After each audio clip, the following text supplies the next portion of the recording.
নমস্কার সকলকে। আশা করছি সকলে ভালো আছেন। আমি বিপ্লব। আজকে একটা নতুন ভিডিও নিয়ে এসেছি। আপনারা অনেকেই আছেন যারা অন্নপূর্ণা ভাণ্ডারের জন্য আবেদন করেননি। তো আপনারা কিভাবে আবেদন করবেন অনলাইনের মাধ্যমে সেটা আমি আপনাদের স্টেপ বাই স্টেপ জানাবো। তাই আপনারা দেরি না করে চ্যানেলটিকে সাবস্ক্রাইব করে ফেলুন এবং পাশে থাকা বেল আইকনটিকে প্রেস করে দিন, যেন এরকম আরও অনেক ইনফরমেটিভ ভিডিও আপনারা পেতে পারেন। প্রথমেই আমাদের দিকে আসতে হবে হচ্ছে এই পোর্টালটিতে, যেটা হচ্ছে social.register.wb.gov.in। পোর্টালটিতে এসে লগ ইন করলেই আমরা দেখতে পাবো কি ওপরের যে পোর্টালটি দেখাবে গভর্নমেন্ট অফ ওয়েস্ট বেঙ্গল, এখানে দুটো অপশান শো করছে। একটা হচ্ছে অ্যাক্সেস সিটিজেন পোর্টাল আর একটা হচ্ছে অ্যাক্সেস ডিপার্টমেন্ট অফিসার। বাট আমাদের কাজ হচ্ছে অ্যাক্সেস সিটিজেন পোর্টাল, এইটাই আমরা ওপেন করব। ওপেন করার জন্য আমাদের দিকে অ্যাক্সেস সিটিজেন পোর্টালের ওপর ক্লিক করতে হবে। যখনই ক্লিক করব এখানে অপশান দেখাবে অ্যাপ্লিকেন্ট লগ ইনের। ডিস্ট্রিক্ট দেখাবে, মানে আপনাদের যে নিজস্ব জেলা আছে সেটাকে আপনারা সিলেক্ট করে নেবেন। সিলেক্ট করে নেবার পরে এখানে মোবাইল নাম্বারটা দিয়ে দেবেন, যেই মোবাইল নাম্বারে রেজিস্টার্ড করবেন। এখানে এরকম কোনো ম্যান্ডেটরি নয় যে আপনাদের দিকে HOF মানে হেড অফ দ্য ফ্যামিলিরই মোবাইল নাম্বার দিতে হবে। এখানে আপনারা যে কোনো মোবাইল নাম্বার দিয়ে লগ ইন করতে পারেন। যেটা লগ ইন করবেন সেটা দিয়ে আপনার ফিউচারে যে অ্যাপ্লিকেশন স্ট্যাটাসটা আছে সেটা আপনারা চেক করতে পারবেন। চলুন আমি আপনাদের লগ ইনটা করে নিয়ে দেখাচ্ছি যে নেক্সট কী খোলে। দেখুন, যখনই আমি ক্যাপচার ফিল করলাম এবং তারপরে আমি ওটিপি দিয়ে যখনই লগ ইন করলাম, আমার যে নাম্বারটা আমি রেজিস্টার্ড করতে চাইছি, করার পরেই আমার কাছে এরকম কিছু অপশান ওপেন হয়ে গেল। এখানে দেখতেই পাচ্ছেন কি হেড অফ দ্য ফ্যামিলি, এখানে ফ্যামিলি ডেটা কালেকশানে হেড অফ দ্য ফ্যামিলির নেম, এটা ইম্পর্টেন্ট, এবং তার সাথে অ্যাড মেম্বার করতে পারবেন। এখানে দেখতেই পাচ্ছেন অ্যাড মেম্বার যে অপশানটা, এটা থেকে আপনারা যতগুলো মেম্বার আছেন সবাইকে অ্যাড করতে পারবেন। যদি চাইল্ড হয় চাইল্ড, যদি অ্যাডাল্ট হয় অ্যাডাল্ট। এখানে এই যে অপশানটা ডিক্লারেশন অ্যান্ড কনসেন্ট, এই অপশানটার উপরে তখনই আপনারা ক্লিক করবেন যখন আপনাদের সমস্ত ডিটেলস দেওয়া হয়ে যাবে। তারপর মানে এটা হচ্ছে একটা ডিক্লারেশন, ঠিক আছে? তখন আপনাকে টিক বক্সের উপর ক্লিক করে যে সাবমিট ডেটার উপর ক্লিক করলেই সাবমিট হয়ে যাবে। এটা তার আগে ক্লিক করবেন না। চলুন এবার দেখে নেওয়া যাক যে কী কী ডিটেলস চাইছে এখানে। ঠিক আছে, দেখতেই পাচ্ছেন বাঁদিকে কিছু ডিটেলস নেওয়া হচ্ছে, যেমন বেসিক ইনফরমেশান নেওয়া হচ্ছে, তারপরে রেশন কার্ডের মানে ডিটেলস চাইছে, এবং এখানে asset, income, identity documents, government scheme, এই সমস্ত ডিটেলসগুলোকে চাওয়া হচ্ছে। দেখি একটা একটা করে ফিল করে যে কী কী চাওয়া হয়। এখানে দেওয়া হয়েছে HOF নেম অ্যাজ পার আধার অফিসিয়াল আইডি, মানে অ্যাজ পার অফিস আধার কার্ড অনুযায়ী আপনাদের দিকে পুরো যেমনভাবে নামটা লেখা আছে সেইভাবেই লিখতে হবে, সেইভাবেই ডেট অফ বার্থ লিখতে হবে। যে আপনাদের হেড অফ দ্য ফ্যামিলি হবে এখানে তার শুধু ডিটেলসগুলোকে দেবেন। দেওয়ার পর একটু নিচে আসলে জেন্ডার আছে, ক্যাটাগরি আছে, তারপরে এখানে কন্ট্যাক্ট নাম্বারটা দেখবেন, এটা অনেক ইম্পর্টেন্ট। এটা হচ্ছে আধারের লিঙ্কে, আধার কার্ডটা যখন করেছিলেন আধার কার্ডের ওপরে যে মোবাইল নাম্বারটা দেওয়া আছে সেই লিঙ্ক মোবাইল নাম্বারটা এখানেতে পুট করবেন এই বক্সটায়। তারপরে এখানে total number of head of the মানে family, head of the family included, মানে হেড অফ দ্য ফ্যামিলিকে নিয়ে কতজন সেটা আপনাদের দিকে বলতে হবে। যেমন ওনার বাড়িতে একটা বাচ্চা আছে এবং স্ত্রী আছেন এবং উনি থাকেন, তো সেই হিসেবে 3 জন হবে, তাহলে এখানে 3 লিখতে হবে।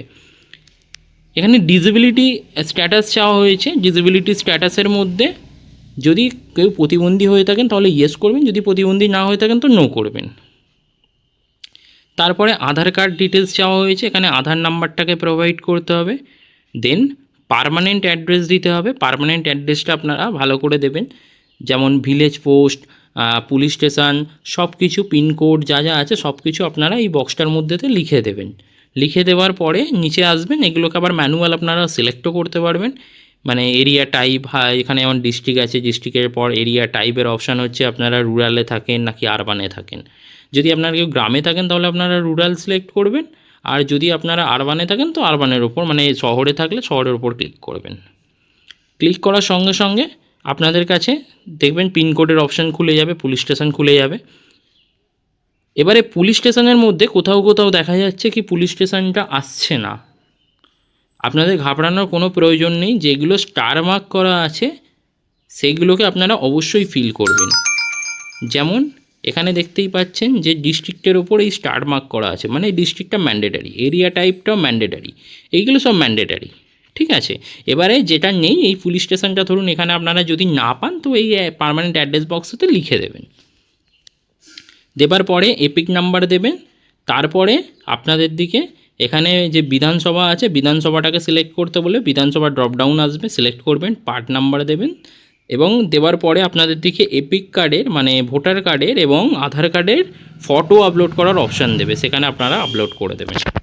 আপলোড করে দিলেই আপনাদের কাছে নেক্সট বাটন ওপেন হয়ে যাবে। যখনই আপনারা নেক্সট বাটন ওপেন করবেন তখন আপনাদের কাছে রেশন কার্ডের ডিটেলসটা চাইবে। যখনই আপনারা এটাকে দিয়ে দেবেন, দিয়ে দেওয়ার পরে যখনই আপনারা এই নেক্সট বাটনের উপর ক্লিক করবেন, করার সঙ্গে সঙ্গে আপনাদের কাছে এখানে অপশান খুলে যাবে কি রেশন কার্ড বা ফুড সাবসিডি। ওখানে যদি আপনাদের ডিজিটাল রেশন কার্ড থাকে মানে হেড অফ দ্য ফ্যামিলির, তাহলে ওখানে ইয়েস করে দেবেন। দেওয়ার পরে ওখানে রেশন কার্ডের যে টাইপটাকে সিলেক্ট করতে বলবে, রেশন কার্ডের টাইপটাকে সিলেক্ট করার সঙ্গে সঙ্গে রেশন কার্ড নাম্বারটাকে প্রোভাইড করতে হবে। দেন এখানে অ্যাসেটের কথা বলা হচ্ছে, যদি আপনাদের কোনো রকম কিছু মানে অ্যাসেট যদি থাকে, যেমন গাড়ি যদি আপনাদের থাকে 4 চাকা, তাহলে আপনারা সেখানে সিলেক্ট করবেন, করার পরে সেখানে নাম্বারটা দিয়ে দেবেন। বা আপনাদের যদি কোনো জমি থাকে তাহলে সেই হিসেবে আপনারা সিলেক্ট করবেন। তারপরে আপনারা ইনকাম দেবেন, যে আপনাদের যে পুরো পরিবারের ইয়ারলি কত টাকা ইনকাম আছে। তারপরে আইডেন্টিটি ডকুমেন্টস দেওয়ার সঙ্গে সঙ্গে আইডেন্টিটি ডকুমেন্টস মানে আপনারা কি সিএর জন্য কি কোথাও আবেদন করেছিলেন কি না, যদি করে থাকেন তাহলে ওটাকে সিলেক্ট করবেন, না হলে নট অ্যাপ্লিকেবল ছেড়ে দেবেন, যেটা অলরেডি নেওয়া আছে। তারপরে গভর্নমেন্ট স্কিম, যিনি হেড অফ দ্য ফ্যামিলি ইনি কি কোনো রকম গভর্নমেন্ট স্কিম পান কি না সেটাকে আপনাদের দিকে মানে সিলেক্ট করতে হবে। যদি উনি কোনো রকম হেড অফ দ্য ফ্যামিলি মানে কোনো রকম গভর্নমেন্ট স্কিম পান যেটা ডিবিটি লিঙ্কের সাথে যুক্ত, তাহলে সেই হিসেবে আপনারা সিলেক্ট করবেন সেই স্কিমটার নাম, না হলে আপনাদের দিকে কোনো কিছু সিলেক্ট করার প্রয়োজন নেই, ওখানে আপনারা নো করে দেবেন। তারপর এখানে আপনারা অ্যাড মেম্বার করার সঙ্গে সঙ্গেই সেকেন্ড নাম আপনাদের ওপেন হয়ে যাবে। যখনই ওপেন হয়ে যাবে এখান থেকে আপনারা সেমভাবে সমস্ত ডিটেলস ফিল আপ করে দেবেন। জাস্ট এখানে যখনই আপনারা ফিল আপ করবেন, ফিল আপ করার সঙ্গে সঙ্গে আপনাদের কাছে একটা অপশান দেখাবে কি আপনারা এটাই অন্নপূর্ণা যোজনায় কি আপনাদের নাম নথিভুক্ত করতে চান, তখন এই সেকেন্ড মেম্বারের কাছে অপশানটা আসবে। দেন আপনারা ওই জায়গাতে খালি সিলেক্ট করে নেবেন যে হ্যাঁ আমরা নথিভুক্ত করতে চাই। করার পরে জাস্ট এখানে যদি আপনার কোনো বাচ্চা থাকে তো বাচ্চা ডিটেলস সাবমিট করবেন, না হলে করার দরকার নেই। আপনারা ডিক্লারেশন ফর্ম যেটা আছে এটাতে ক্লিক করবেন, ক্লিক করার সঙ্গে সঙ্গে টিকমার্ক করে যে সাবমিট অ্যাপ্লিকেশান করবেন, আপনাদের কাছে অ্যাপ্লিকেশান নাম্বার জেনারেট হয়ে যাবে এবং আপনাদের ডিটেলসটা সাকসেসফুলি সাবমিট হয়ে যাবে। আশা করছি ভিডিওটি লাস্ট পর্যন্ত দেখে আপনাদের ভালো লেগেছে। যদি কোনো কোয়েরি বা কিছু থাকে তো কমেন্ট বক্সে আপনারা অবশ্যই জানান, এই বিষয়ে আপনাদেরকে জানিয়ে দেওয়া হবে। ধন্যবাদ।